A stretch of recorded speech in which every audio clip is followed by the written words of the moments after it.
नया साल आने वाला है और नए साल के अवसर में हर व्यक्ति ये सोचता है कि ये वर्ष तो मेरा ऐसे तैसे निकल गया, लेकिन आने वाला नया वर्ष मेरा कैसा रहेगा। क्या इस वर्ष मेरा भाग्य चमकेगा, मेरी किस्मत खुलेगी, या ये वर्ष भी परेशानियों से भरा रहेगा।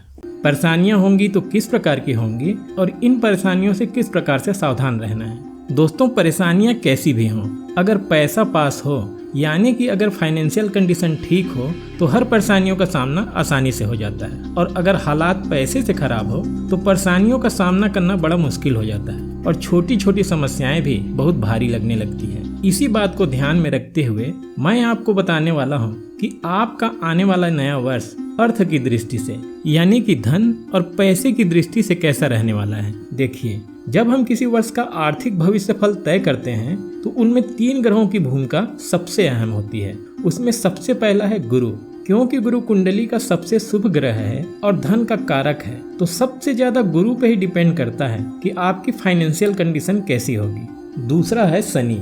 शनि कर्म के कारक है, इसलिए कुंडली में इनके प्लेसमेंट पर भी निर्भर करता है कि आपकी आर्थिक स्थिति कैसी होगी। और तीसरा है राहु।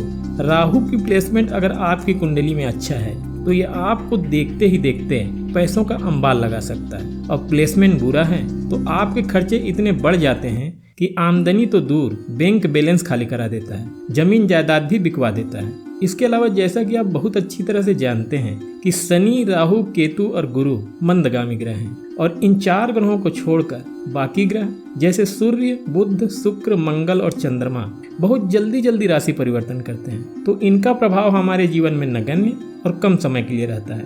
और जो मंदगामी ग्रह हैं उनका ही प्रभाव हमारे हालातों को और हमारी आर्थिक स्थिति को तय करते हैं कि वो कैसा होगा। तो चलिए जानते हैं कर्क राशि वालों के लिए ये साल कैसा रहे। कर्क राशि के लिए शनि आपके अष्टम भाव में पूरे वर्ष भर विराजमान रहेंगे, राहु आपके भाग्य भाव यानी कि 9वें भाव में विराजमान रहेंगे, और गुरु कर्म भाव में अप्रैल तक, फिर अप्रैल के बाद आपके भाग्य भाव में शिफ्ट हो जाएंगे, फिर पूरे वर्ष वहीं विराजमान रहेंगे।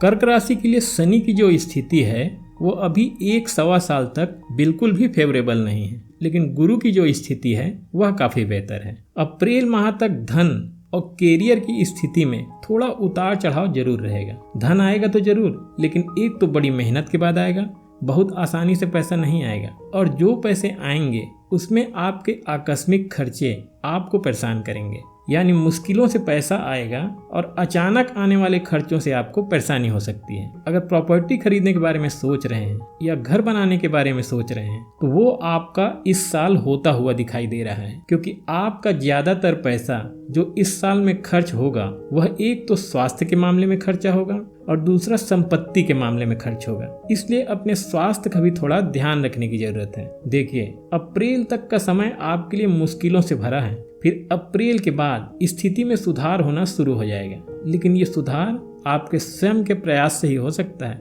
यानी केवल भाग्य के भरोसे नहीं बैठेंगे, अपनी तरफ से मेहनत करेंगे, परिश्रम करेंगे, आगे बढ़ने का प्रयास करेंगे, तभी आपकी स्थिति में सुधार होगा। तो कहने का मतलब है इस साल को आपको बेहतर बनाना है तो मेहनत करने के लिए तैयार हो जाइएगा। प्लेट में सजी हुई कोई चीज नहीं मिलेगी, आपको लड़ना पड़ेगा, मेहनत करना होगा। अब